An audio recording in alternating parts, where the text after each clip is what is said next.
football playoff. Clemson, Oklahoma, Alabama, Michigan State. If you're not ready for the playoff, you might not have a pulse. Coverage begins New Year's Eve at 3 Eastern on ESPN and on ESPN Radio. The topics are hot. The discussion is heated. And we're on fire. The First Take Podcast starts now. It's hump day. Here's what's coming up on the pod. Is DeMarco Murray getting too friendly with the Eagles owner? Plus, what will it take to beat the Warriors? And how much did it cost Nike to sign LeBron for life? That and so much more coming up. You're halfway through the week. This is First Take. Thank you so much for being with us. Skip Bayless, Stephen A. Smith, Molly Karam here with you. Gentlemen. Wow, that was fast. Good morning. That was quick. Oh, how y'all doing? How are you? Welcome back. I'm back in How the you house. doing? Like I promised All right. Uh-oh. I'm in trouble today, man. You're always in trouble. Yeah, well, just don't know it. I don't know it, actually. That's a good Ignorance thought. is bliss, right? Doesn't change the result. Yeah. All right. You guys ready to work? Let's roll. All right, let's do it. DeMarco Murray has questions as to how he fits in Chip Kelly's offense, which prompted the running back to have a talk about those concerns with team owner Jeffrey Lurie following Sunday's game, that according to our Ed Werder. It's not clear who initiated the conversation, which took place as the two sat next to each other on the team's chartered flight home. Skip, are you okay with this conversation happening on the team plane? I guess I got to disqualify myself to your question. I just thought of this. What? I'm actually okay with it as a Cowboy fan, but if I'm an Eagles fan or somebody who cares about Philadelphia at all, like you do, I'm not okay with it at all. I thought it was a bad look for Jeffrey Lurie. Wrong place, wrong time, wrong scenario. Because, Stephen A., I have often criticized Jerry Jones for exactly this kind of thing, getting too close to a player, lending a sympathetic ear to a disgruntled player. So fair is fair. I thought Jeffrey Lurie was out of bounds here. To talk to a disgruntled player in full view of the rest of the team on a short flight from Providence back to Philadelphia after the biggest win of the year at Foxborough. As we know, the Eagles shocked the NFL world, and I'm pretty sure they shocked themselves by shocking the Patriots in Foxborough, shocking them badly. 35 straight unanswered points. So it's a feel-good moment. And if their team plane is like the team planes I used to ride off and on, the owner and the coaches sit in first class, and the players sit in coach. So I don't know exactly which way it happened. Was DeMarco invited up, or did he request an audience up in first class? But he would have to, unless Lurie went back to his seat in coach, I guess that could have happened. Right. But one way or the other, in full view of his celebrating teammates, he's going to have to make the walk up into first class. Somebody's going to have to get up out of a seat in first class and let him sit next to the owner for an audience. And to me, this is a player who clearly had played only 14 snaps against New England compared to 35 snaps for Darren Sproles. Could not have been happy about it. Did have one late run in that game, which was significant, I thought, of 19 yards, just for the record. But this forced, on Monday, both Chip Kelly and Pat Shurmur, the offensive coordinator, to respond. And their responses didn't exactly give DeMarco a vote of confidence, because I don't think they sounded very pleased about having to respond to this at this moment. And Chip Kelly did point out that for the season, DeMarco Murray has 418 snaps to Darren Sproles' 306, all the way down to Ryan Matthews, who has been hurt lately, 175 snaps. So he has gotten his snaps. He just hasn't been able to do very much with those snaps, averaging barely over 3 yards a carry, as we well know. So it looks like a meddling owner gave sympathetic ear to a very selfish player. That's what it comes off to me from a distance. And I got to believe the rest of the team could not have been real pleased about it, because I'm pretty sure the coaching staff wasn't either, because they look like they got undermined here. Well, we're making the assumption that he had a conversation with the owner about his snaps, where he may have been having a conversation with the owner, Jeffrey Lurie, about his usage. And I'm not talking about quantity. I'm talking about how he's utilized. And I think that if that's the case, you have every right to express yourself on the team plane, on the same plane that coaches and other players are on. No, I definitely agree with you that may not have been the most appropriate place to have that conversation, unless the owner summoned him up to first class, we're assuming, to have this conversation. Sure. If the owner, I'm one of those guys that, I laugh at folks in corporate America because I consider, even though football is football and it's a game, bottom line is when you're talking business, it's corporate America. I laugh at folks who are actually stupid enough to believe that you can just do what you want to do, say what you want to say, or choose not to say things when the boss ask you. It's like, throughout my career, I've always laughed when a boss has, so nicely and sweetly asked me for something. But they're talking about, well, we want you to strongly consider. Well, that's not a request. Anybody, for those out there in corporate America working a 9-to-5 or whatever, when the boss asks you, it's really not a request. It's kind of like you need to do this. That's the way it works. So if Jeffrey Lurie summoned DeMarco Murray up and said, let's talk, then you know what? DeMarco Murray better talk. You know why? Because who's to say that you're going to have that time available? Okay, that's to fine. The where you have his ear at that point in the time. Quick point. Sure. Why wouldn't Jeffrey Lurie wait until Monday or Tuesday and summon him to his office? My point, I don't know the answer to that question, honestly, but what I'm saying to you is that, to me, is the million-dollar question. Because, again, if DeMarco Murray insisted on talking to the owner in that particular venue, you have a point. If DeMarco Murray, however, was summoned to Jeffrey Lurie and asked to converse, then I have no problem with it. No player should have a problem with it. No coach should have a problem with it as it pertains to DeMarco Murray, because that's the guy who signed off on the $40 million with the $19 million guaranteed. Now, when we get into the particulars of what the conversation entails, then we're getting into, okay, how is he utilized? This massive offensive line in Dallas allowed him to run north and south, where he ran for 1,845 yards, had 392 carries, had 449 touches all told, saving Tony Romo and what have you. You're touching the ball and you're running effectively. Now you come to Philadelphia, and when you come to Philadelphia, Chip Kelly has you running east-west instead of north-south. He does. Now, bad fit. Now, not only is it a bad fit, but here's where the owner gets involved. If I'm DeMarco Murray, if I was told something different than what Chip Kelly's doing, I'm bringing you to Philadelphia. We want you here. We saw how you were utilized in Dallas. This is exactly what we want to do here.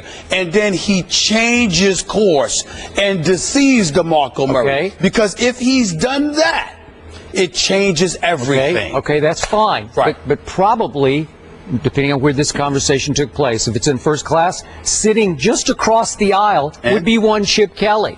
So you're going to have that conversation, and if it's initiated by the owner, you don't think that's undermining the authority and credibility of the head coach? Possibly. You're absolutely right if it pertains to Jeffrey Lurie. But remember, for us, the conversation that we were engaging in, who talked to whom, who initiated the talks? Because let me tell you something right now.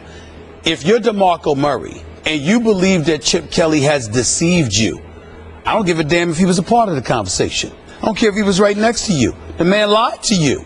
And as a result, your career appears to be going down the tubes. You're averaging 3.5 yards a carry, even though you get more carries than anybody else right now. Ryan Matthews is known to be, or believed to be better for this system. And now he's cleared to play. And he's going. He practiced Tuesday. So you not only do you come off a bad game with minimal, not just minimal production, but minimal workload. But now your biggest nemesis in terms of who could impede your workload is coming back from a 2-game absence due to injury. So you take all of these things into consideration. The only thing that makes it a bad look for DeMarco Murray is that any of this is going on in the throes of a victory. You just won a game, a big game against the New England Patriots. So for you to be having this conversation right now is clearly a bad thing, because this ain't the time for that. But again, if the owner initiated it, you don't get the owner's ear very often. Everybody ain't Jerry Jones. When you get it, you've got to take it and take advantage of it, because you may not have another chance. Okay, now can we cut to the chase? This is my view, obviously from a Dallas perspective, as to why the Eagles opted to way overpay for DeMarco Murray in a way that Jerry Jones drew the line at and said, nope, I can't go there. Why? He had made an offer. They paid this man 5 years, $40 million with $21 million guaranteed. Yeah, you're right. I said 19. You're right. It's 21. $21 million guaranteed. just to get him away from Dallas. I know they wanted to utilize him as best they could, but in their hearts of hearts, starting with Chip Kelly, who was the primary personnel decision maker in the offseason, right? He acquired that power. Am I right about that? So it's his call, even more than the owner's call. I'm sure he had to convince the owner, we need to get him away from the Dallas Cowboys. It's more valuable. The $21 million is paid more to get him away than to utilize him, because it would be clear to DeMarco he would not be a great fit for this offense. He's a smart guy. I have a question. Okay. That's what you're saying. You're saying that's what my happened. view of it. All right. Well, let me ask you about a view that I've heard, and tell me what you think. All right. What I heard was Chip Kelly lost LeSean McCoy. He made some changes. I happen to know, because I was there, that Philadelphia was giving him some major heat for it. Sure. And as a result, he had to make some kind of splash. Okay. Because you lost out on you let DeSean Jackson go, and he's going to let Jeremy Maclin, now LeSean McCoy. So there was a lot of things going on, and as a result, it was like a makeup selection. Okay. And that's why Chip Kelly did what he did. So that I was hearing that. Okay. Your thoughts? And that could absolutely apply to this. Okay. So you get him away from Dallas, you make a PR splash in Philadelphia, but in the end, DeMarco sold out $21 million to play in an offense that clearly would not suit him. Again, they tried. He's square peg, round hole. It's a bad fit. You knew it. He's a north-south guy, and he needs some of the plays, not all of them, but some of the plays to be run from under center. Yeah, but my problem with my problem with your verbiage is you're saying he sold out. Well, what I could say, he didn't want to be undersold by the Dallas Cowboys. He felt he was worth that. Okay, so that's fine. So I'm saying, when you look at the Dallas Cowboys, for example, I'm of the belief firmly that even without Tony Romo, if nothing else had changed, the Dallas Cowboys would be in first place right now, because they'd be at least 2 to 3 games better. Without Tony Romo? I'm saying without Tony Romo, no. But listen to me. I'm just assuming the same running attack, the same offensive line, giving this man the workload. I believe that even without Tony Romo, I believe that the Dallas Cowboys, instead of 4-8, I think they would have been 6-6 right now. That's what I'm trying to say. Without those 8 games with Tony Romo, I believe that they would be 2 games better than they are now. As opposed to 1-7, I would say they would have been 3-5. Something like that. Look, Darren McFadden, I've never said Darren McFadden was DeMarco Murray. I understand. But he ain't bad either. He's actually pretty good. I thought he was pretty good the other night in Washington. You're saying I know he fumbled twice. You're saying he's pretty good, and I'm accusing you of looking at his talent in isolated pieces, as opposed to taking into account the totality of his body of work, cumulative effect. I'm talking about DeMarco Murray, week in, week out, having the game plan for this massive running attack that the Dallas Cowboys threw at you for 16 games last year. I am making the proclamation that if DeMarco Murray were running behind that offensive line, had stayed in Dallas, even without Tony Romo, he could have gotten you 2 games. That's all I'm saying. So if those 2 games would have had them at 6-6 instead of 4-8, would have had them, which would have had them in first place right now. Darren McFadden is good. He is talented. But he ain't what DeMarco Murray was last year. They lost a little. And that matters. But it didn't cripple them. I'm not saying I don't think it would matter 2 games worth. I think 2 games. I think that's generous. I mean, 2 games. Here's what you're overlooking. I didn't say 6. Who touched the ball by far the most last year in pro football? It was this guy, DeMarco Murray. So Jerry's looking at the actuarial tables that show you, history will tell you, he's going to get hurt. Well, again, right? Maybe DeMarco should be thanking his lucky stars. He's being underutilized this year in Philly, so his body can heal up a little bit. But why would he be happy with that if he feels he's being misused? It's one thing for you to not have. It's one thing for you to not have the number of carries. It's another thing entirely, Skip, for you to be for them to be running an entirely different scheme for him. When you got him, running east-west instead of north-south, that doesn't work to his advantage. That's the issue here. And so when you look at it from that perspective, yeah, you might have a workload, but I'm quite sure he expected it to dissipate, but not this dramatically. Okay, I still say highly paid pawn in this. Get him away from Dallas, PR splash in Philadelphia, when Chip Kelly knew full well that Darren Sproles, or he already had Ryan Matthews, remember that they were better fits for what he does. Now he's got Kenyon Barner, his Oregon kid. The rookie he gave it to fumble the ball in a key pivotal moment. A rookie instead of DeMarco Murray. Let me tell you something right now. If DeMarco Murray is smart, he would do, and if he was smart, he was having a conversation with Jeffrey Lurie about getting him the hell out of town. He could find a way to get back to Dallas, and they can rekindle what they had last year next season. Are you sure this isn't a classic case of money can't buy happiness? That if DeMarco had taken a little less money in Dallas, I'm not sure what was on the table. We had some speculation. A little less. 15 million guaranteed, 16 million guaranteed. What if you take that because you're happy in Dallas? Both chose money over production, the way I look at it. Both the Cowboys and DeMarco. All right. That's right. That's right. That's a good point. I think if they would have came up to 16 million, you'd have a point. But I don't think they came up that far. And he deserved that after you ran him into the ground. 16 million. All right. Well, DeMarco ranks 19th among NFL running backs in snaps this season. Last year, he was 3rd in the NFL, and the man he replaced, LeSean McCoy, was 4th when he was with the Eagles. And we're going to talk about LeSean now.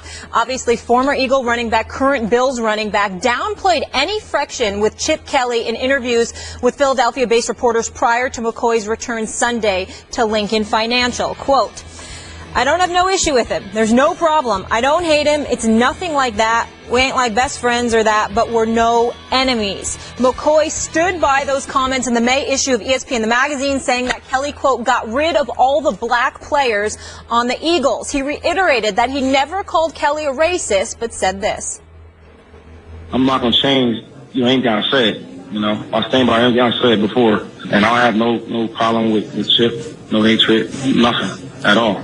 But anything I said, I stand by it. I don't take it back. One thing about myself, I would never take back nothing I say, but I have my own reasons to feel how I felt. I think it's the difference between me and other players. Is other players, they won't really say how they feel.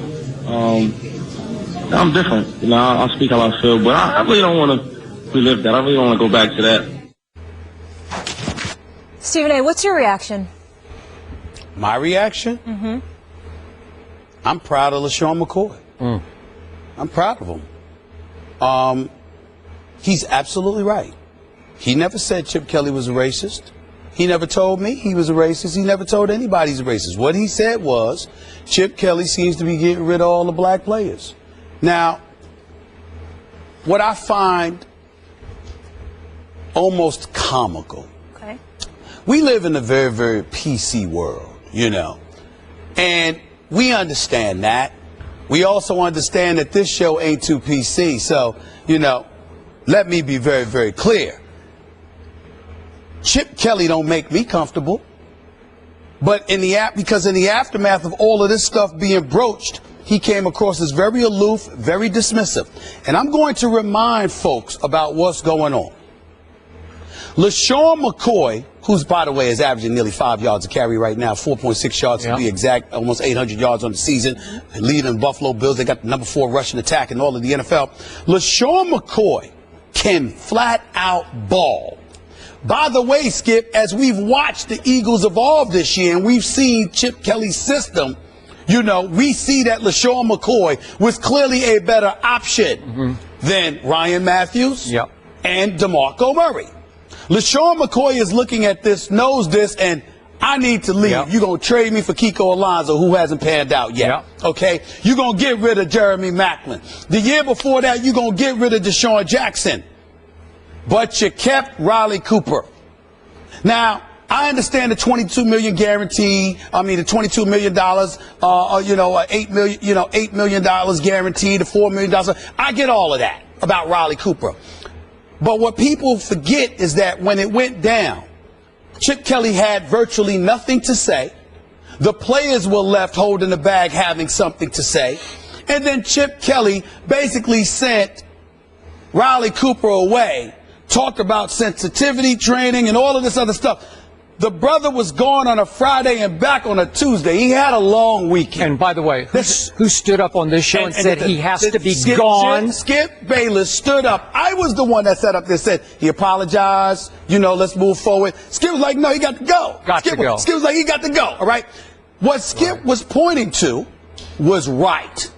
You were like, the guys around him, how is this going to affect them? Yeah, how do you Chip live Kelly with Chip Kelly gave them no thought. He expressed no sensitivity, but LeSean McCoy got to go because he's opinionated. And Jeremy Maclin's got to go. Yes, they did make Jeremy Maclin an offer. People are right. Everybody forgets that initially they didn't, and they gave him the opportunity to go to Andy Reid and to get that money. And Jeremy Maclin took the offer because he felt it should have never came to that, which is why he decided to go with Andy Reid. Okay, so let's take all of that into consideration. And of course, we know the whole Deshaun Jackson fiasco. And by the way, he was out the door. As he left town, it appeared somebody inside the organization tried to tarnish his reputation. Jeremy Maclin and Deshaun Jackson. Especially Deshaun Jackson. So you got all of that going on. And so LeSean McCoy comes out and he says, well, these are all brothers. And this is what's happening. And this is the kind of verbiage that's coming. Not to mention the fact that, you walk by this man every day. You try to communicate with this man every day. And there's nothing that's going on. It ain't just players. It's coaches that don't like Chip Kelly. All right? There's executives that don't like Chip Kelly. He's hunkered down. He's a loner. So there was validity to what LeSean McCoy had to say. What I laugh about is that we have some folks in white America that tries to sit here and tell LeSean McCoy how he's supposed to feel. I'm sorry, when did you become black? When were they communicating with you? How would you know? How would you know? When everybody got on me, what I said was, I'm in the streets of Philadelphia minding my business, and a few of the Eagles were rolling by and was like, yo, come here, we need to talk to you. They're just driving by. And stopped and told me that's how it happened. I got it. And so I came on the air and I said, look, this is what they're saying. Now I'm telling you, they never once said, Chip Kelly was quote-unquote racist. What they did say is, he don't seem too comfortable with the brothers. Okay. Now, they don't have a right to say that. If I'm a black person and I'm around a few white folks that don't seem comfortable around black dudes, I don't have a right to sit there and say that without calling you a racist. I don't know why you're uncomfortable, but if I think you're uncomfortable, I don't have a right to say that. That's basically what LeSean McCoy was saying. And ever since that time, everybody wants to stand up. Oh, it's ridiculous. Like you can provide an eyewitness account of how Chip Kelly acted around these dudes. It just amazes me sometimes how so many white folks stand up and take a personal affront to what LeSean McCoy said. Okay. LeSean McCoy didn't say that about white people. He said it about Chip Kelly. And that's the whole point. We're talking about Chip Kelly. We talk about white America. And nobody wants to bring that up. So I felt the need to. Okay, is it fair? I'll ask this as a white guy. Sure. Is it fair for white people to stand back from this and say it certainly appears that LeSean, or it sounds like LeSean, is accusing Chip Kelly of racist behavior, engaging in racist behavior? Because when you identify black players, he's getting rid of all the black players. Once you've identified the race, is that fair for white people to say, well, it sure sounds like you're at least suggesting or suspecting that he is engaging in racist behavior? It's all right for white folks to suspect whatever they want and legitimately ask the question. I'm always open for that. People do it on my radio show every day. I'm good with it. My point is, listen to the response and take it for what it is. If LeSean McCoy sits there and says he's getting rid of all the black players, well, look, did you see him getting rid of some marquee black players? Yes, you did. If you have Trey Thomas and LeSean McCoy and others saying he don't seem comfortable around us. I agree. My point is that, okay, how come they can't say that without being accused of calling the man a racist? How come you can't sit there and look at Chip Kelly and say, excuse me,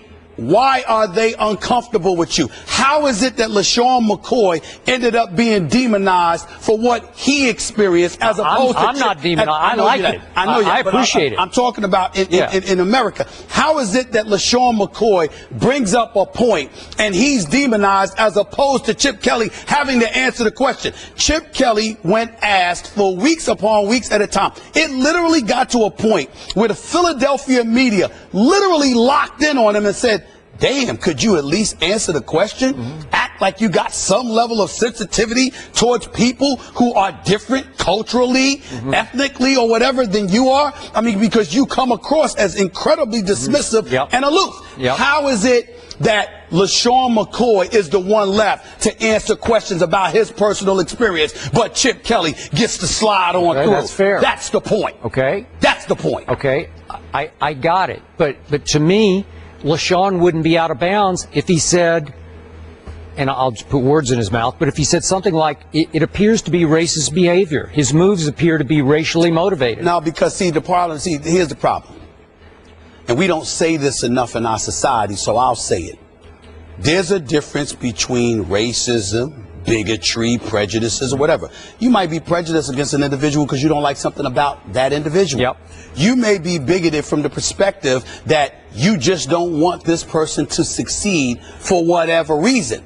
But racism literally is attached to a superiority complex over somebody just based on the color of their skin and their ethnicity. So when black folks stand up and you say something is racist, in my opinion, and there are people far more educated than me. I mean, I listen to so many people, just like I listen to conservative talk radio. I listen to liberal talk radio, like my girl Karen Hunter, Joe Madison, Mike Thompson, Stephanie Miller, all of these liberals. I listen to a lot of different people.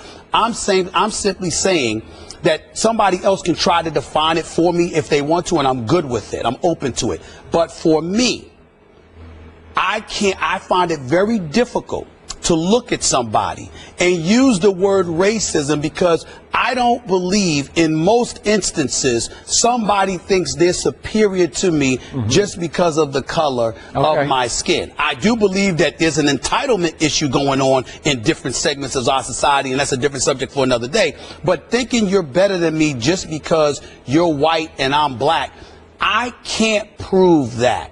So I can't just go there. Now, there are certain things where it's obvious. Please don't get me wrong, because racism is definitely a part of our society, and it has never gone away, and people in America need to accept that. Yeah. But in the case of the NFL, as it pertains to Chip Kelly and this particular subject, LeSean McCoy is in no position to sit there and accuse Chip Kelly of it based off of moving on to Buffalo. But what he is in a position to say is, I know how I was personally treated by this man.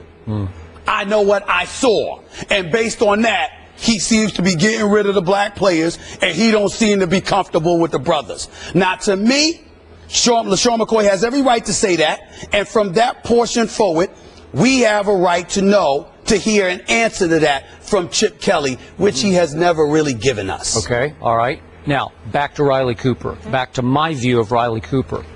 To me, Chip Kelly's handling of that situation came across as tacit approval of outrageously racist behavior by one of his white players. As for those who have forgotten, at a concert, he was caught on videotape, cell phone video, of uttering the most evil word in the human language, the N-word ending in the hard ER. And to your point, was there any real punishment there? I don't know what happened. He was back in 2 days? Are you kidding me? For that? How would the black players, and I thought Michael Vick, to his credit, he stood up as the team leader at that point and said, okay, we're okay with this. But remember? And Molly wasn't here at the time, so let me just remind you, just to remind you, my position, so that was Skip's position. He's never deviated from it. My position was he was drunk. He was inebriated at a country music concert. You understand? In that kind of environment, he made the mistake. He should be punished for it, but I wasn't of the mindset that he shouldn't be forgiven and he should just be thrown off the team. The point is that what people have to embrace and accept is the fact that that is an entirely separate incident than Chip Kelly. And the reason why it's separate and apart from Chip Kelly, because it's one thing for the players to sit there and say, we don't like it, we ain't comfortable with him, we let him know we ain't comfortable with it, it better not happen again, but we're good. It's another thing entirely for Chip Kelly to just act like it was a non-issue. Because when he did that, and you couple that with the other players he found excuses to get rid of who were far more talented than Riley Cooper, that elevated and exacerbated the situation. Because listen, to black people, you got to understand, for most of us, I'm not going to speak for everybody, but for most of us, sports is the closest thing to being a meritocracy that we can find in the United States of America. You perform, you are rewarded for it. Of course, there's always the proverbial glass ceiling or the curtains that you could hide behind that tells you it's this or something else is going on. But for the most part, if you are legit and you can perform, you can get rewarded for it. Period.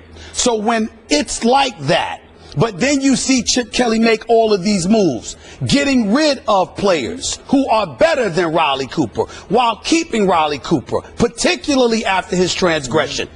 You're going to have some black players that look at that situation and say, damn, can we ever get a fair shot? Because I'm better than him, and I help this team win more than he does. True. And I'm still gone, and he's still here. Yep. They're going to say that, and that is where all of that stuff comes in. Even though, to be fair to Chip Kelly, he did sign DeMarco, and he did sign Ryan Matthews, both of whom are black, obviously. But again, and this is something I'm going to allow me to use these words to educate you all about this portion.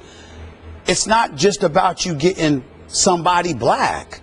It's that you want your type of guy. I'm with you on that. I agree with that. Here we understand it. Every coach wants their kind of guy. Yep. The problem is it's not usually at the expense of talent. If you are a superior talent, usually the great coaches will say, well, you might not be our type of guy, but damn, you're too good to let go of. Okay. Chip Kelly was like, no, I want my type of guy. And that's a part that makes players uncomfortable. What do you say about DeMarco the 2 times he's been on this show? CIA. He got nothing to say. Got nothing to say. DeMarco's the best. He's a great guy. I'm just saying for the purposes of TV, he'll never get a job in television. Don't even think about it. I just want to add one thing. I know I'm not saying Chip Kelly's a racist. I'm not saying it either. No. I just want to add this. Or uncomfortable around different ethnicities. But if he is, he certainly picked the wrong sport, specifically African Americans, because he's going to miss out on tremendous talent if that is the case. The Warriors stay perfect in Indiana. Klay Thompson scoring a season-high 39 points. Steph had 29, 7 rebounds, and 10 assists. And the Golden State Warriors have now won 27 straight, dating back to last season, tying the 2012-13 Heat for the second longest streak in NBA history. Congratulations to them. I say that every day. Stephen A., what will it take to beat this Warriors team? First of all, they're not going 82-0. Let's pump the brakes on that. I don't believe that's going to happen. Somebody will beat them. They will take a night off at some point. But I do believe they will eclipse the Bulls' 72-10 record. I do too. I firmly believe that. I'm looking at this team right now, and I think you only have 2 shots at beating them, and both of them are in the Eastern Conference. It is San Antonio or the Oklahoma City Thunder. I'll get to San Antonio by simply saying this. You have Kawhi Leonard. If somebody can join Kawhi Leonard in guarding their backcourt, because Klay Thompson is something to be reckoned with, as he reminded us of last night. 8 3-pointers in the first half, 10 for the game, 39 points for the game. I mean, we forgot. Steph Curry has been so sensational. We forgot that there's a guy by the name of Klay Thompson who the only reason he's averaging just 18 points a game on 46% shooting, 44.3-point range is because Steph has been on such a tear. He's just been letting Steph do his thing. And it was beautiful to watch in that first half last night. There were several shots that Steph had. And he passed up to give the ball to Klay because he was like, Klay is on fire. Here you go. Do it that way. Golden State looks sensational. They look absolutely sensational. I don't even know if they're being coached. There's no knock against Luke Walton, but what do you have to do when you got guys that are shooting the rock like that and without plays being called for crying out loud? You have to put the starters back in when Indiana gets hot in the fourth quarter, right? That's what you have to do. That's what you had to do. That's about it. Yeah. But to answer the question directly, San Antonio, because of Popovich's greatness as a coach, because of their experience, because things slow down in playoff basketball, and because of Kawhi Leonard, if you can find somebody else to guard the other splash brother and just make Draymond Green and Harrison Barnes and Andre Iguodala and those boys beat you, then that's different. But I go back to Oklahoma City, and here's why. And I'm just going to say this, Skip Bayless. I emphasize this because I think it's important. Kevin Durant and I may have had our little beef. I mean, it's water under the bridge. He's a good guy. He really is. We haven't spoken. We may never. I don't know. I don't care. Okay. He's a great guy. He's a great guy. Onward and upward. He's onward and upward. Yep. But Kevin Durant is averaging nearly 28, 8, and 4. Mm-hmm. He's shooting 52% from the field. He's shooting 45% from three-point range. That's pretty great. Why the hell are the Oklahoma City Thunder 13-8, but Golden State is 23-0? I don't understand this. I look at the supporting cast of the Golden State Warriors. Yep. As great as they are, what is Russell Westbrook, Serge Ibaka, Enes Kanter, and Deion Waiters, and those? What are they, chopped liver? They're not. I mean, I'm just saying, the game, everybody's talking about Christmas Day. Skip Bayless, I'll be entertained. Cleveland against Golden State rematch of the finals, especially if Golden State is undefeated and LeBron James rolls into the house on Christmas Day. Fair enough. I hope Kyrie might be able to play. I'll be interested enough, but I got to tell you, the game that has been on my schedule is Super Bowl weekend, February 6th, when Oklahoma City goes to Golden State to play. I want to see Russell Westbrook against Steph Curry, because I'm just saying to myself, you Kevin Durant, as far as I'm concerned, your numbers are comparable to Steph Curry. You 6-7 inches taller. Mm-hmm. You got the same range. Mm-hmm. You can shoot the damn basketball yourself. You're a scoring machine. Why is this team not up to snuff compared to Golden State? I picked Oklahoma City to go to the finals, and I still believe they have a shot. They don't look in Golden State's class right now. And I'll leave it to you to explain to me why, because you watch more of Oklahoma City than I have. Obviously, there's a few games, and I got a hectic schedule. I don't catch every game.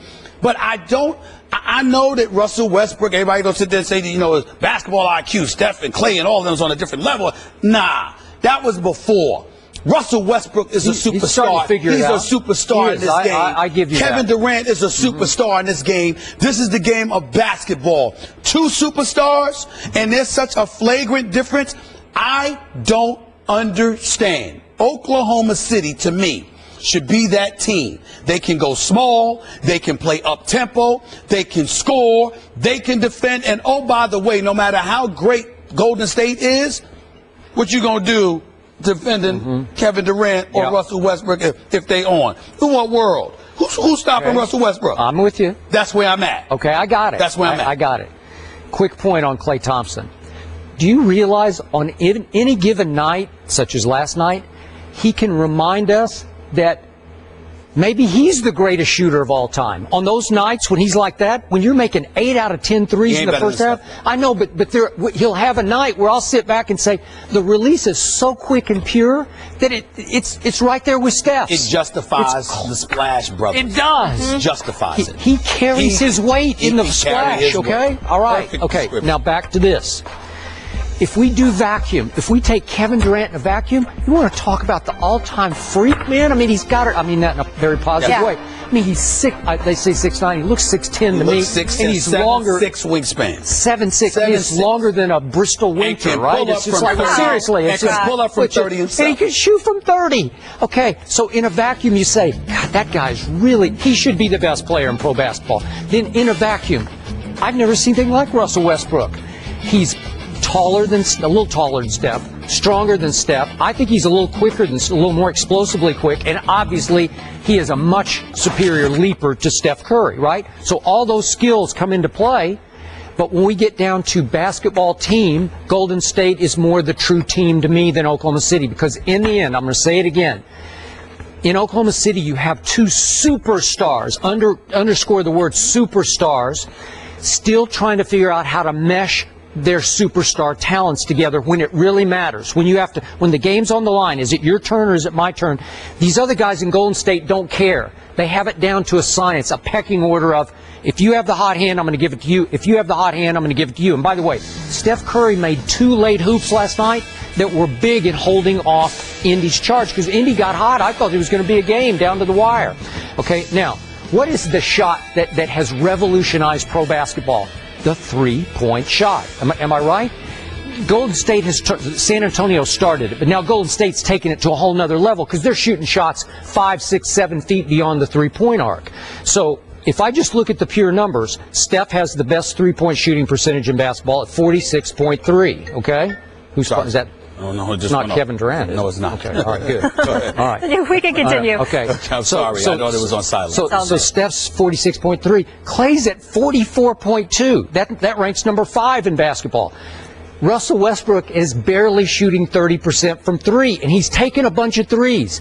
Of the 29 players in pro basketball who've taken 100 or more threes, Russell Westbrook ranks 26th. That's going to drag you down. So they don't have a splash brother. They have one, but they don't have the other one. Got it. So the revolutionary weapon, the three-point shot, Golden State is wiping people out. Listen, Klay Thompson shot them out of their own gym. We had Sports Center there at 6 o'clock, like this is the big night, you know, and all of a sudden, ruined our night. Destroyed them. They destroyed them. They scored First 44 in the first quarter. C.J. Miles looked nervous at the beginning. He did. George Hill, maybe that hairdo is blind. I'm saying he don't seem to be himself. I wish him nothing but the best. I like George Hill, but that hairdo, come on now. Yeah. Then again, who am I to talk about my receding hairline? But then you got the situation where you look at Golden State. They shoot 43.8% from threes as a team. It's ridiculous. The Oklahoma City Thunder are at 36%. But here's where it gets interesting.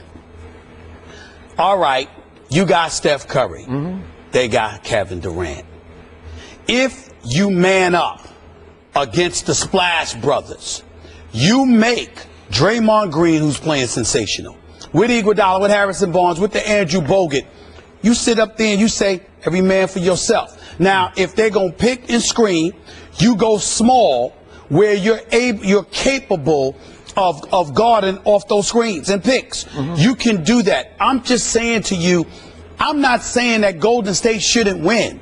I'm saying we shouldn't be able to definitively see such a discrepancy between Oklahoma City and Golden State. Now, I know that Oklahoma City's trying to figure it out. We know Billy Donovan can coach. And I'm so happy he's got Mo Cheeks and Monty Williams on his bench because they know what they're doing. And those two are great guys and they're good, really good coaches. Monty Williams will still have a head coach job. By the way, Mo Cheeks got screwed over by Detroit, by the way. But that's a different subject for another day.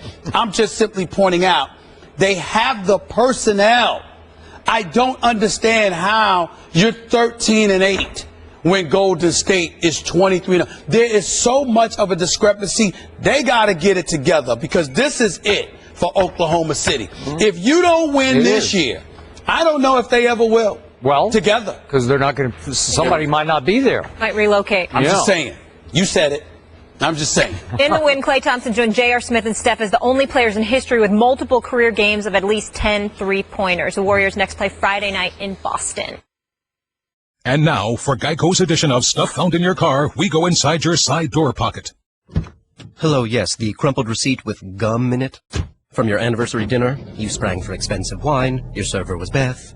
That dinner was a couple $100. Money you could get back if you switched to Geico and saved hundreds of dollars on your car insurance. I bet you'd save that receipt, frame it even. But really, where did I go wrong? Was it the corkage fee?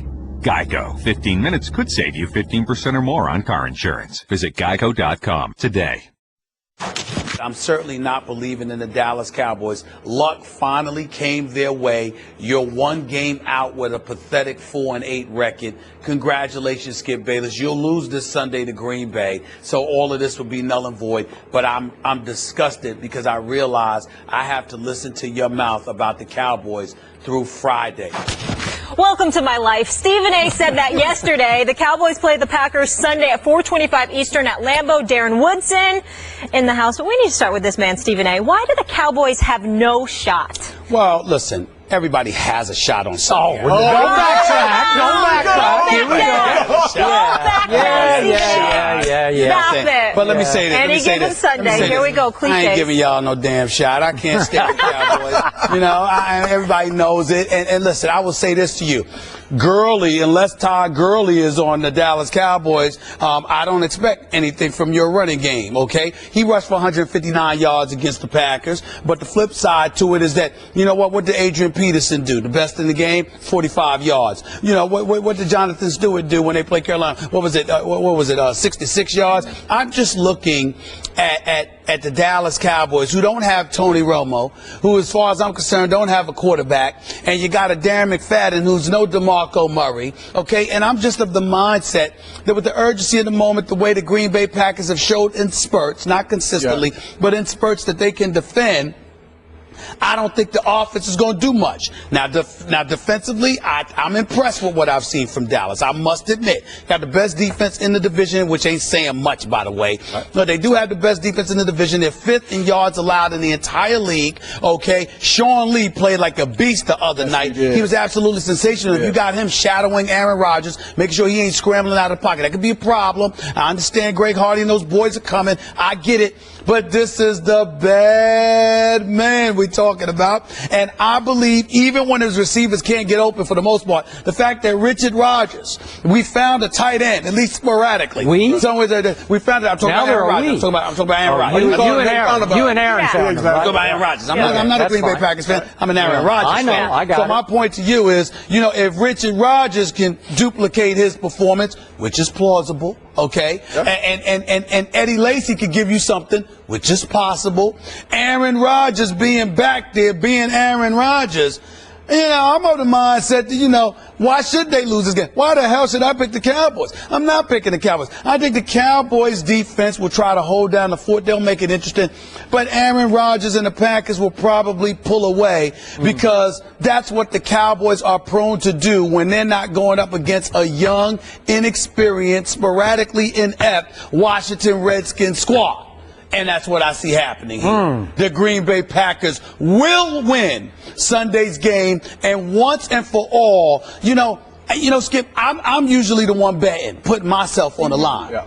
Can we have a bet where when the Cowboys lose this week, we're the hopeless underdog? We are the underdog. Exactly. Can we bet? Where I can ban y'all from even smiling about the Cowboys, let alone talking about them? That's what I want to see. Can we do that to all of y'all? I mean, all of you Cowboy fans. Matter of fact, if you're going to continue to talk about the Cowboys, can I ask y'all for this favor? Go ahead. When you lose Monday, can we get all the Cowboy fans in the building, on their talent that's in the building, you diehard closet Dallas Cowboy fans, flagrant Dallas Cowboy fans, can all of y'all come together and huddle around this desk for First Take, where I can look all of y'all in the face and say, shut up!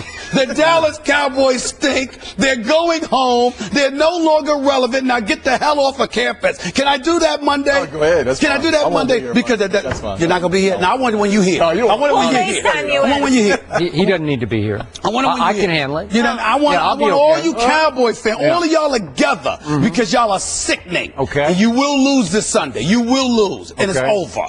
Will, on the record, will lose. Thank you. Will. Mr. Woodson, recent inductee into the Cowboys Ring of Honor. The stage is yours. Look, how you going to introduce him like that? I got to say something like that. Now I feel bad. That was the point. Thank you, Skip. Yes, thank you. Tear you down. Bring you back up. There you go. I was trying to butter him up, get a little better answer. I'm with you. If we're looking at this, the Cowboys are the clear underdog coming into this picture. Matt Castle being the quarterback. They don't have Romo. They don't have their leader going into Green Bay. And it's hard for the Cowboys to win. Last year, going into the playoff game, great matchup. I thought Green Bay would just blow out the Cowboys. Cowboys played them for fourth quarter. Should have won that game. Should have won it. Chance to win that game in the end. The Cowboys don't have any fear. There's no fear. There's nothing to lose going into Green Bay to play this game. Does that scare you? At all. No fear. I'm talking trick plays. I'm talking trick plays. We just saw them play the Washington Redskins last week, and they blitz continuously the entire game. First time all year. First time all year. Yep. They don't have anything to lose. May I interject before you go? Little birdie in my ear. Go ahead. Who could that be? Just as well, listen, they usually. I wondered why you looked distracted. You were listening to somebody else. I thought you were getting to it. No, this is the first time this has ever happened to me. They're usually talking to you. They didn't talk to me. But this is the thing. Little birdie in my ear, producer, just informed me that Darren Woodson is gone for the rest of the year. So we won't see you here on First Take. So all of this stuff he's talking. When the Cowboys lose, I can't find him. So he ain't gonna be around. He's fearless. He ain't gonna be around. I'll find you. How many times I've seen you wear Dez Bryant jerseys and I'm gonna love to see it. Oh, please. It's well, you know, I don't mind the X. Can I finish? Go ahead, man. You know you're a closet Deion Sanders fan. Oh, no, that's my man. Prime time. I know it is. Prime time. But it ain't because of the Cowboys. That's because of him. Anywho, thank you. He did wear a Cowboys jersey. I did play with him. Yeah, I understand that. He did win a Super Bowl with the 49ers before. He came and helped y'all win one, right? After beating y'all the year. Right? You were a Cowboy. I'm just saying. Okay, anyway. This team has no fear. And that's where Rod Marinelli is blitzing everybody. They don't care right now. They're at a point right now where their backs are against the wall. And that's the worst team to play against. It's a team that knows they're a game out. They know they can run the ball. They can take chances deep down the field. This weekend, Dez Bryant will be targeted more than he was last week. They will air it out this week because they know that they're the underdogs. And they know when they go up into Lambeau Field in Green Bay that they care less about what Stephen A is saying, what everyone else is saying. They're going to take their shots. And they have a legitimate chance because, again, no one's afraid of going to Green Bay and Lambeau Field. Thank you very much, Russell Crowe. Hey, Gladiators now, right? Marcus Decimus Meridius. Hey, Gladiators now, right? Oh, stop it. The Cowboys. Oh, my goodness. Hey, look, oh, my goodness. The Packers don't scare anyone. They don't. Teams have gone in there and played them extremely well and won games now. So no one's afraid to go to Green Bay and win the game. Okay, my turn. And that bad man. No one's afraid of the bad man anymore. Yeah. Nobody's afraid of the bad man. Speaking of the bad man, speaking of the bad man, to Mr. Woodson's point, I have a question for you. You got to help me out here. I don't know football the way you do, but again, I'm trying to comprehend what I see that I wrote down here as I look down what Aaron Rodgers has done for his last 7 games. Yeah, it hasn't been great. And I look at the last 2 games at Lambeau Field, both of which were losses. Yes. Wait, to Detroit and Chicago, beat them there and held Aaron Rodgers' offense to 16 did Detroit and 13 did the Chicago Bears at Lambeau Field. Are you kidding me? And I look at these 7 games, and I got to tell you again, the bad man has just been bad for 7 straight games, including at Detroit last Thursday night. They did get their little mini bye, so that should benefit the home team. But if you take away the 61-yard prayer that Aaron Rodgers threw to win the game, intended for Devontae Adams, caught short of its intended mark by Richard Rodgers, lucky at pure luck, just pure luck. If you take 61 off, that means that Aaron Rodgers in 4 quarters at Detroit threw for 212. Not bad, not great, not the bad man. Then I look all the way back to I'm going back 7 games. At home, they beat San Diego by a mere 7 points. He completed 55% of his passes. He went to Denver and threw for 77 yards at Denver. Then at Carolina, he admitted he got scared in the pocket on the last crucial play that resulted in an interception at the goal line. And then came Detroit at home. He completed 57% of his passes. He went to Minnesota, completed 47%. Chicago at home, 51%. And then I told you what happened at Detroit with the Hail Prayer Mary by Aaron to Richard Rodgers. I'm not seeing that guy. He's not there anymore. And his offensive line by the end of the Detroit game, and we don't know, but 4 starters were gone by the end of that game. And it sounds like the kid Corey Linsley, the Ohio State kid playing center, it sounds like he's going to be out. So you got a backup center going against that Cowboy pass rush. Not a pretty sight. I got to tell you, because they can rush the passer. They're getting a little better each week. The defense gets a little better. And finally, Dez Bryant, this past Monday night, looked like Dez Bryant. He looked like he could actually run. So I am with Darren.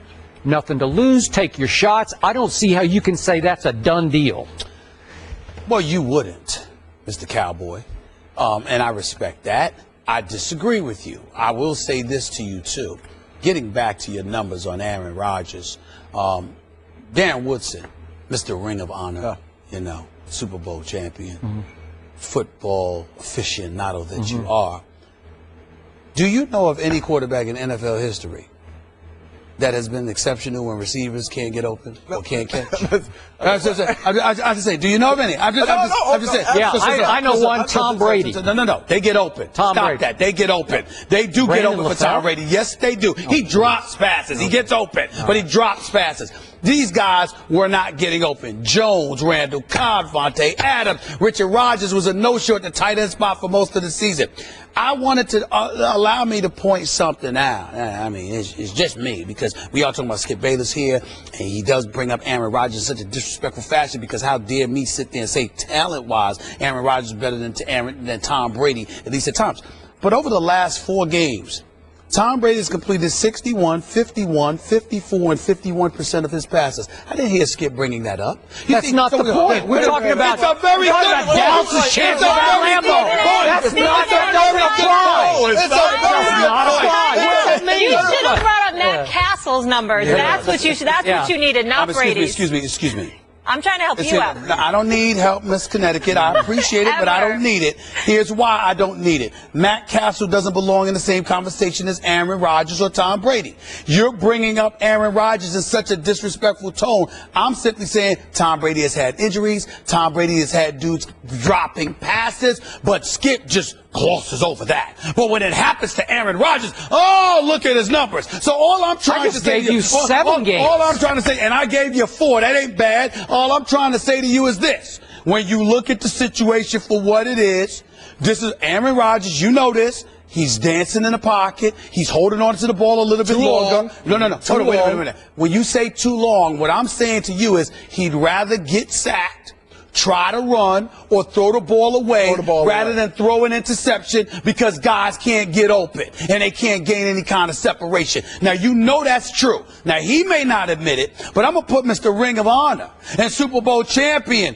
on the line right here. Are you going to tell the truth, the whole truth, and nothing but the truth, so help you God? Or are you going to sit up there and deny it, Darren Woodson? What are you going to do? Cowboys got a chance. That's all I'm on. Oh, I like that answer. Cowboys That's it. Okay. On the record, under oath, Aaron Rodgers Cowboys got a chance over here.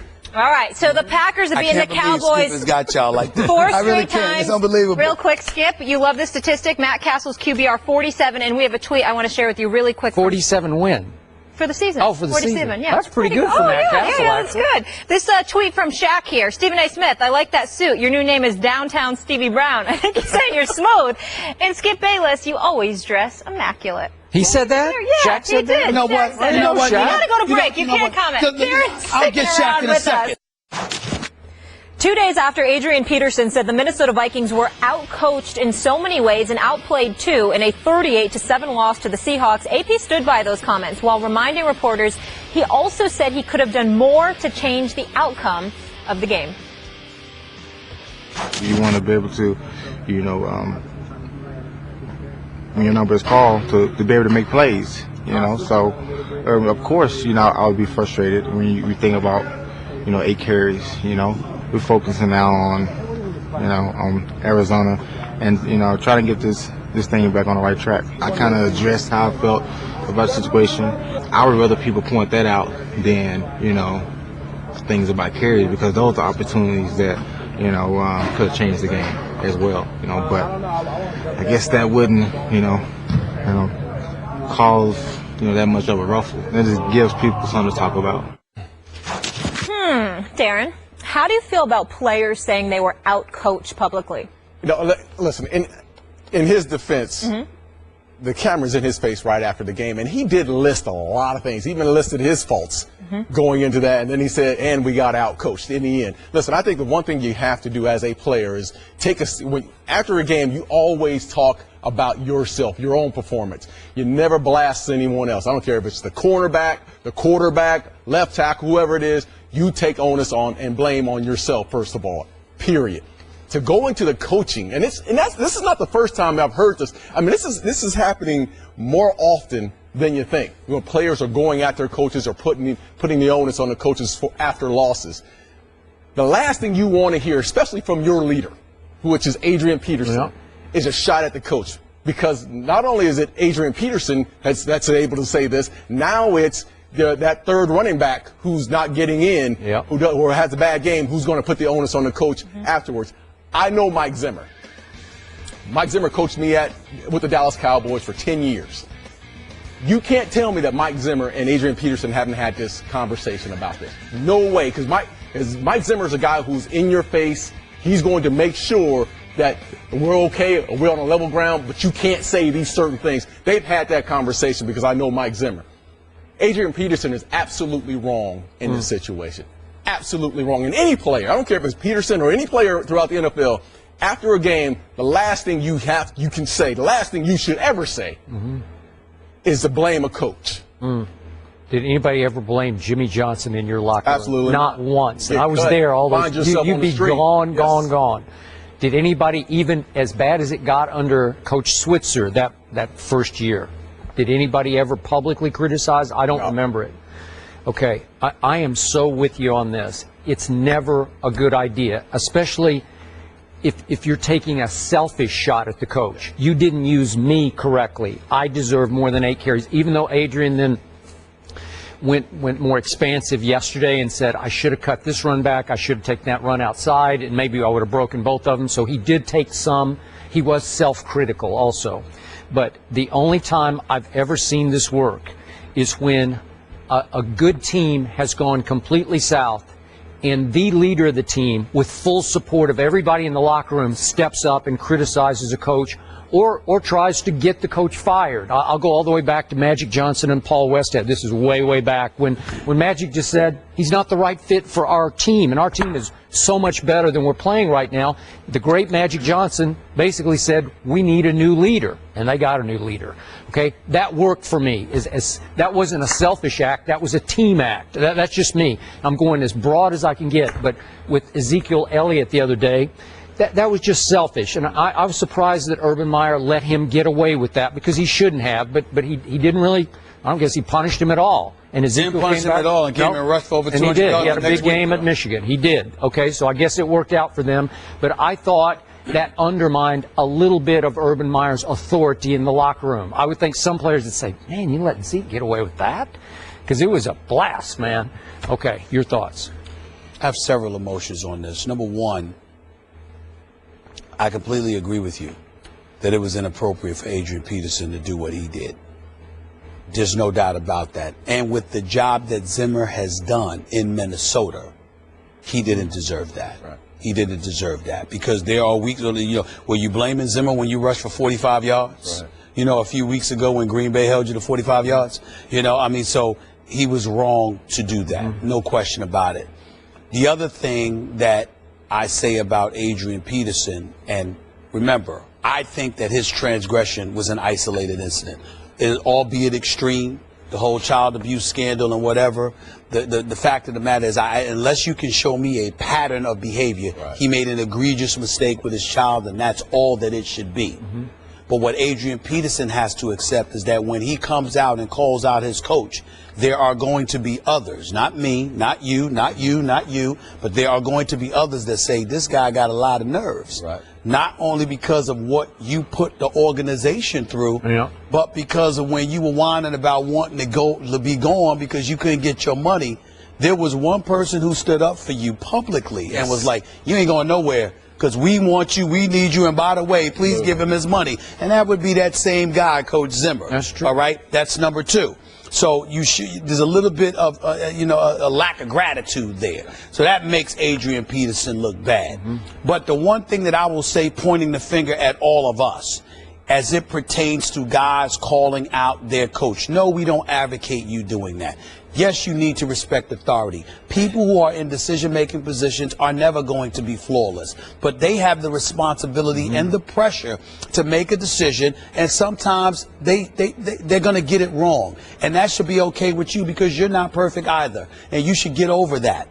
However, we have to recognize and appreciate the fact that we put cameras and microphones in these people's faces, and we literally ask for the truth, and then we punish them when they give it to us. Now, it's one thing to disagree with what Adrian Peterson said. It's another thing entirely, and I'm not saying we're doing that, but I heard a lot of people doing that Monday. just excoriating the dude and using that as an excuse to get on all of his supposed and alleged transgressions and beyond. And I think that's unfair to him, and I think that's unfair to a lot of guys, especially coming from the media. We're asking you to give us the truth. We want to get in that locker room as soon as we possibly can to get your raw, authentic emotion. And when you give it to us, it's one thing for us to report it and to say, this is what he said. All right, we agree or disagree. It's another thing to use it as an excuse to demean an individual. Like, again, we're not doing that. But there are, because, obviously, I'm in the car a lot and all of that stuff, always listening to talk radio, and, you turn on the TV and you watch the NFL shows and you listen to people talk. And they've been going off about Adrian Peterson and the whole child abuse scandal just because they didn't like what he said about Zimmer. And I think that's wrong. That is. That's not fair to him. If you got a problem with what he said about Zimmer, then keep it to Zimmer. Okay. And that's what that's what I'm saying. We did that. But a lot of people are not, Skip. But see, all I heard was a sound bite. Honestly, that's all I heard was that sound bite that he took a shot at Zimmer and the coaching staff. That's all I heard. But when I heard the entire sound, I heard him throw himself under the bus. He did. I mean, listen, I get it. I still think that there's a part of you as the leader of this team, and Adrian Peterson is the leader of this football team. Right. He is the guy. Yeah. You have to go to, if there's a problem, you have to go to the coaches. You have to go to Zimmer and discuss it. You're a bigger man when you do that. But when you let it out, after the game, Deion Sanders used to always tell me, I'd be emotional after a loss. He'd always tell me, go to the bathroom, get it out, yell it out before the reporters come on. Well, that's good. Right? I didn't even know that. See, that's why you never said anything after it. Right? Seriously. I'm covering the Philadelphia 76ers during their run to the finals in 01 against the Lakers. And there was a moment where Larry Brown was going off, and he said something about George Lynch, who's now his assistant in Memphis. George Lynch, really rock hard player, real rugged defender and what have you. And we walk up to George Lynch, and George Lynch said, he said what? And asked us to read the quote to him again. And my former, compatriot, Phil Jasner, the Philadelphia Daily News, God rest his soul, he passed away years ago, missed that man. He sat up there, and right in front of us, he told George Lynch what Larry Brown said. George Lynch said, excuse me, before I say a word, I need to talk to my coach. Yeah. And walked away. Okay. And went and talked to the coach. Okay. We got it. As Skip often reminds us, that was a catch. Since Dez Bryant's infamous catch in the playoff loss to Green Bay over January was overturned, what is or isn't a catch has been difficult to define. Well, Roger Goodell said last week that the NFL is putting together a committee that would look into improving the catch rule, and Dez said he wants to be a part of it, telling USA Today they need to call me so I can have my input. Darren Woodson still hanging with us. Darren, what changes would you make to this NFL catch rule? I think it's pretty easy to define a catch. It's, possession of the football with 2 feet on the ground. And if it's not 2 feet, 2 knees, whatever, on the ground. That's to me, that's always been a catch. I think the one thing that we have to look at is when we get closer to the goal line, the standard changes. Because a receiver can catch a ball and reach it over the goal line and it's a touchdown. No matter if he has a foot, 2 feet down, whatever it is, he breaks the plane. Yeah. Shouldn't the standards be even higher near the goal line? I mean, I just think that when you possess the football with 2 feet on the ground, if you get hit, the ball comes out, it's a fumble. Okay. But the possession is controlling the football, 2 feet on the ground. It's that simple. And you're speaking from the perspective of a defensive back, a safety who did not want it to be a catch. Exactly. Right? But you're good with that. I'm good with it. Your thoughts? Well, listen, I think that somebody like Dez Bryant should be in that room in this respect. I think a lot of time when you've got the intellectuals, the cerebral individuals who want to dot their I's and cross, you get the analytics dudes in the room, let's analyze and dissect stuff. It's easier to make mistakes. It's easier to make decisions that don't necessarily vibe with common sense and reality, because you ain't the one on the field putting your body on the line. I think that when you have somebody of Dez Bryant's emotion, of his intensity. I understand that you may not want him in a suit and tie sitting at in the boardroom with y'all having a discussion because you might not believe he's qualified to do that. but he is an elite receiver in the game of football who is subject to the rules and regulations governing this sport.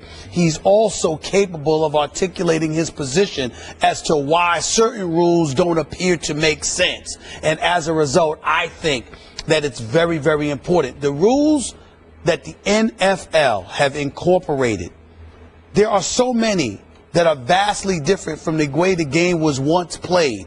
I don't think it's good enough just to have veterans who are all Hall of Famers and all of this stuff combined with, your intellectuals, your lawyers, etc., all sitting together. No, you need some diehard cats who are presently playing in that room to give you a more clear picture of what they have to contend with, and to explain to you from their perspective what the situation is before you reach a conclusion. So I'm not asking for Dez Bryant to get one of Darren Woods' suits, sit in the boardroom for hours upon hours, because he probably ain't got the damn patience to do it, okay? That's probably sitting there talking with a bunch of dudes that ain't playing. Yep. I'm not saying that because Dez might lose his mind. He may be careful what he's asking for, because he may not want that. Yep. But if you're talking about getting Dez and a few other dudes who are presently playing in a room to crystallize for these decision makers what needs to be done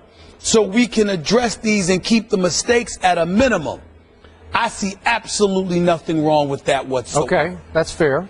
I don't know if he needs to be in the room, but they should at least seek his input. No, I think he needs to be in the room. I'm not talking about for the whole time, but he needs to come there and address them face to face. Yes. Okay, you, in your first sentence, hit the two operative words for me: common sense. Somebody needs to write some common sense back into this rule and allow for the eye test to operate, because to your point, the phrase that became operative was, you must control it to the ground. Okay, that's what you just heard Gene Steratore say. He did not control it to the ground. He'd already controlled it for a pretty long time. He took 3 strides with the football and then launched himself with the ball in his left hand, which, by the way, he's left-handed, so it's his dominant hand. So he's got full control of the football, and he's going to attempt to slam it on the goal line, which we see running backs do all the time: break the plane, slam it on the goal line. Well, you've controlled it for plenty of time to where the eye test tells everybody watching, including Green Bay fans, including this man, an Aaron Rodgers fan, who admitted to me the next morning in Dallas, Texas, yeah, you're right, it was a catch. Right. Now, whether they would have won the game, that's a whole other debate from that point. There was, 4 minutes to go. But my point is, the eye test, common sense, told you it was clearly a catch. So they need to write back some common sense that, if you have already controlled it, to your point, if you catch the football with 2 feet on the ground and then you fall, well, if you've controlled it on the way down, you don't have to control it when you hit the ground, because you already controlled it, right? But there are times, obviously, when we see receivers and they're going out of bounds or whatever, they just don't quite ever get a hold of the football. Then they hit the ground and lose it. Right. Well, then it's clearly not a catch. Right. Isn't it pretty clear cut? Those people who have those stripes on, they're not fools. They can see it was a catch. And even as a defensive player, you sit there, you watch a catch sometimes. A guy will catch a ball, and he has to make a football move. He'll get hit, the ball will come out, and they'll say, well, an incomplete pass. Yeah. Well, I don't think it has to be a football move. He caught the ball, 2 feet are on the ground, and he gets hit, the ball comes out. That's a fumble. Okay, there you go. Because he clearly possessed the football with both feet on the ground. And look, I know this game gets bigger, faster, stronger by the week, and it gets harder to officiate because it's happening so fast. But we do have replay, and then I'm going to blame it on those people in New York who they know what's going on here. They know what's up. They can overrule these people on the field and say, no, come on, he controlled the football. Well, that's what I find most amazing. I've seen instances, as I'm sure both of you have, all 3 of us have, where you get the replay wrong. Yeah. I mean, you look at the replay from the booth, you can slow it down, you can look at various angles, and you still get it wrong. Now, that doesn't make sense to me. I don't understand. To me, that's when that's where the NFL needs to be called to the carpet. How do you get that wrong? Guys on the field, it's totally forgivable to me. Yep. You're going to miss something. It's human error. It's a par for the course. But if you're trying to eliminate the potential of human error from the game, and you've got people in the booth, then those mistakes are not supposed to happen. Now, me personally, I didn't have a problem with it because it led to the Dallas Cowboys losing. It made my day. It made my day. I was right in our hotel room in Dallas right before the national championship game, and just the thought of you were in Dallas. Yeah, we were in Dallas. Yeah, we were there. We were there. That's right. That's right. And just the thought of the misery that Skip was going to come to work with the next morning.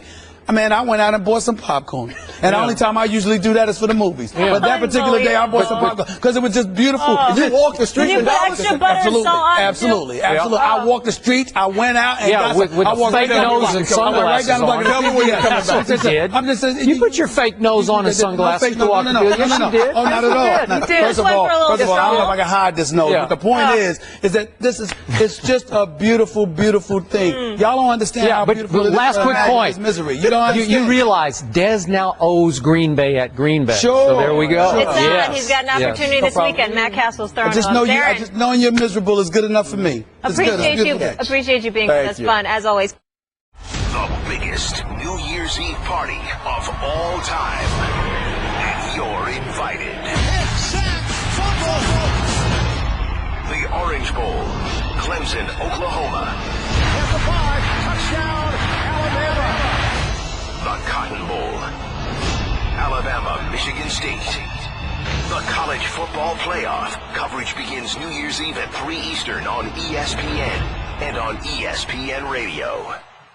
It's good to be LeBron James. Nike has signed LeBron to a lifetime deal in what one source said is the largest single athlete guarantee in company history. A source close to that deal said that it easily surpasses the 10-year, $300 million deal Kevin Durant signed with Nike last summer.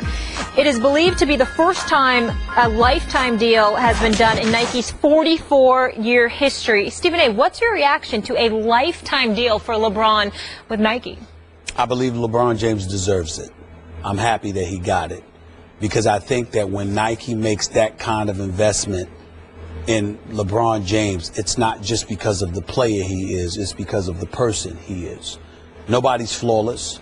I'm quite sure that LeBron James has made some mistakes, but whatever they are, outside of the quote-unquote decision, I'm trying to challenge somebody to find them. I don't know him. Exactly. When you talk about a basketball ambassador, when you talk about a role model, when you talk about a person who just appears to be one of the classiest professional athletes we have ever seen, LeBron is up there with anybody. But then we get to another level.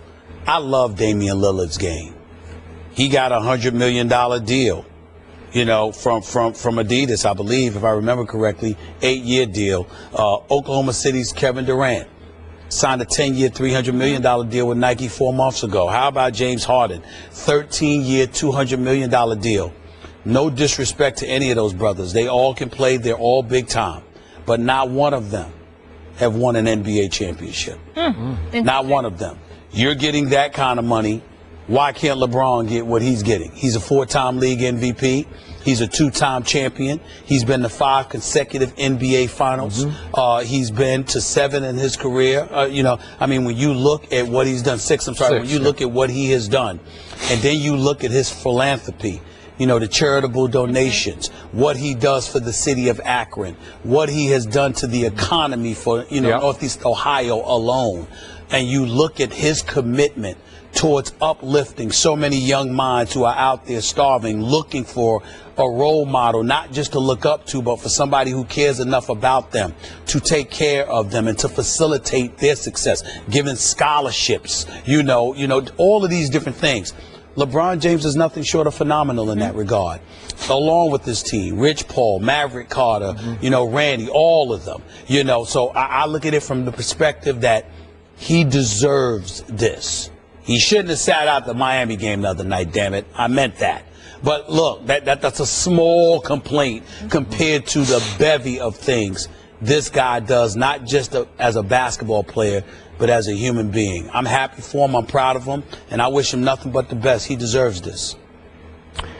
I think that one day we might look back at however much money he got for this and think that he deserved even more. That's how valuable he will be to that brand going forward for the rest of his days on this planet. Because I don't know what's not to like about him. In fact, I'll go this far. I'm the biggest Jordan fan you will ever find. But I believe that LeBron has become more beloved off the court than Michael was in his heyday, in his prime. Because LeBron does have a social conscience and is willing and is courageous in expressing it. And I think that's captivated more people. Some people get a little offended by some of the things he might say, whatever, but it That's shows. their problem. That's their problem. But look, you know how Michael was. Just leave me be. I play basketball and I sell sneakers, but I don't want to get involved in any of that, and that's fine. That was his choice. But in this case, you detailed all of it. When you played in 5 straight NBA finals, that's pretty great. Whether you won them or not, you got to 5 straight, and 4 MVPs. You work hard, you play hard. Shouldn't have taken off the Miami game, but when you play hard. You're a good citizen. You're a great role model. To my knowledge, I've never heard a peep about anything untoward. You know, it seems like he's a good husband and father from a distance. That's all I know, but it looks pretty great to me. His wife is wonderful. Yeah, she's a wonderful woman. And LeBron is gifted in front of the camera. His commercials are always good because he's so comfortable in front of the camera. And I know he just played himself in Trainwreck the movie, but he was great. He was great. I know. That movie was hysterical. I don't think he was good. I think he was great. Well, I agree. LeBron did a hell of a job in that movie. But you're just LeBron. Really you're playing LeBron, but that's okay. But it was not funny. that easy. I know it's hard to be funny. You could be a CrossFit queen. Okay, so you got all that package we just talked about going forward. Why wouldn't we? I mean, Nike's smart. Why? Listen, one day, 20 years from today, you'll look back at this money and say, that was a steal for Nike. I think it's going to be. I think it's going to exceed $1 billion. Wow. I don't think it's $500 million. I think right now it exceeds $1 billion. He'll be worth probably, and he'll be worth it. He's a tremendous role model, and we love seeing it going to someone that gives back. Manny Pacquiao's next opponent for his career finale will be announced Friday, according to Bob Arum. Arum has said Pacquiao is considering 3 candidates: welterweight titleist Timothy Bradley Jr., junior welterweight titleist and 2014 Fighter of the Year Terrence Crawford, and long shot Amir Khan. Stephen A., how excited are you about this? You know, it's interesting because, you see, on one hand, you know, how can you not love Manny? It's like, he's so nice. It's just, it means so much to me. It just does. You are merciless on this man. Ridiculing him. On one hand, look, Manny comes to fight. Manny is a great champion. Manny, you know, whatever fight he's in usually is exciting, unless he's getting schooled, of course. All of these things are true. But the thing that I find amazing is, why is he walking around like he wants some fight? Yes, I mean, last time we checked, you know, you missed so many punches you were throwing at Floyd Money Mayweather that you tore your rotator cuff. Oh, wait. You know, swinging you at air. mean the one that was already torn swinging before at air the all the fight? time. Yeah. You missed about 400 blows. Yeah, you know. keep deceiving yourself. Hey, listen, all I know is this. For a dude that had a torn rotator cuff before the fight, he threw a lot of punches that he missed. I know that much. So all I'm saying is, who the hell do you think you are? Who you walking around like, you know, oh, we all supposed to look forward to the end of Manny Pacquiao. We thought we saw the end in Vegas last May 2nd. That's what I thought. So it's nice to see you coming back for one final fight. I personally would love to see him against Terrence Crawford. This kid is special. He's 27-0 with 19 KOs. I like his style. He's a super lightweight. I understand he might be a bit too small. That's what I was going to bring up. He might be a little bit too small for Manny, but Skip, the kid can box. He can fight. I'm not down with Amir Khan. I'm not the fan everybody is of him. And I certainly don't, even though I got mad respect for Timothy Bradley, who's now being trained by our very own Teddy Atlas. I saw him at the Atlas Foundation a few weeks ago when they honored me. Thank y'all again so much.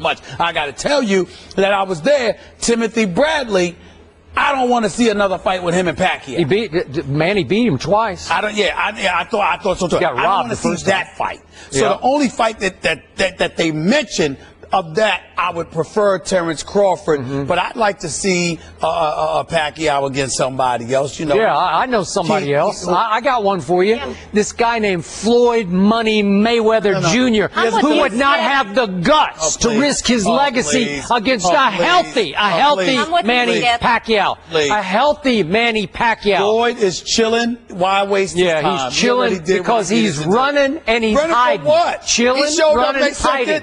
He showed up May 2nd. Wasn't he there? Wait. You know what? He was there. He showed up, and he should have lost to a man with one arm. He should have lost because Floyd ran the equivalent of a marathon. He ran 26.2 miles in the ring in 12 rounds. He was right in front of Manny Pacquiao, and Manny Pacquiao couldn't hit him. It ain't his fault that he's brilliant defensively. It's not his fault. Manny Pacquiao. I want to see it again. I want to see it again. Healthy. Why? So Manny can have the latest excuse for swinging it air? Yeah. I mean, that's what it is. Healthy Manny Pacquiao. You can really hurt your rotator cuff when you swing it air that much. He already torn it. Really now can. it's healthy. Now he's ready to fight again. This will be a tune-up for Floyd. That's all it is. This isn't his last fight. Are you kidding me? It is. Why? No. 50. Yeah. See, Manny's running for office. Don't you know that? This is wishful thinking on your part. That's what he's going to do. That you don't have to fear Manny Pacquiao again. It's wishful thinking. Yeah. Text Floyd right now and tell him that I said he doesn't have the guts to fight a healthy Manny. Right now, he'll be about one. Yeah, he's asleep. He'll be about one. Chilling. I'll let him know that. Running, hiding. Listen. A matter of fact, he could come into the ring, sleep against Manny Pacquiao, still wouldn't get hit. So why waste your time? Let's do it again. We need a Floyd Mayweather response. If it's a mismatch, let's do it again. We could put the critics to rest. Come on. Put all the criticism to rest. Make sure he's healthy. Come on. Please. I want to see it. Floyd's retired. This is a tweet from Shaq here. Stephen A. Smith, I like that suit. Your new name is Downtown Stevie Brown. Saying you're smooth. And Skip Bayless, you always dress immaculate. He said that? Yeah, Shaq said that? You know what? You know what? I'm going to go to break. You can't comment. I'll get Shaq in a second. I'm going to get Shaq in a second. You ain't going to do nothing, Stephen A. You ain't going to do nothing. Oh, that was awesome. You ain't? He's right. I ain't going to do anything. What the hell am I going to do to Shaq? I don't know. I could talk on the phone. We spoke yesterday, but there's not much I can do. Oh, you did? Yeah, he was on my radio show. Oh, he was on my radio show. That explains. Not only that, plus I'll see him in a few days. That's my man. You know that. Yeah? Yeah. I think Shaq was bored today. He didn't have much going on. You know what? That's not true. He watches the show every morning. Does he really? We appreciate that. The whole TNT crew do. They show us a lot of love. Wow. They really do, all the time. We appreciate it. We do. And Ernie, by the way, Ernie sent, I saw him a few months ago. He told me to send his best to you. Oh, appreciate that very much. He is the best. He is the man. He is the man. Speaking of basketball, we thought the Pacers might get the best of the Warriors. Guys, when is this going to end? It could end Christmas Day. I have no idea at this point because as long as the Warriors are playing the way that they're playing, they're not going to lose. It's just a matter of when are they going to stop playing this way. You're going to take nights off during an 82-game regular season. Harrison Barnes is already down. Klay Thompson could be out. You just never know over the course of 82 games. But the way that they're playing right now, forget about what they're going to do in the regular season. Somebody needs to figure out who the hell's going to beat them in the playoffs. I got to say, if Klay Thompson cannot play Friday night at Boston, I think it could end there. You're right. Boston is really good. They have Chicago at home tonight, then they have a day off before that game Friday night. So it's tough, man, when you're down to just Steph and Danny Ainge stockpiled picks, draft picks, moved in a different direction, got Brad Stevens. Doing one hell of a job. They really deserve a lot of credit in Boston. They really do. Mr. Immaculate, Downtown Stevie A. Brown. It's been real. Shaq, appreciate you for that. I'll never let him live it down. Go back to sleep. You know you are.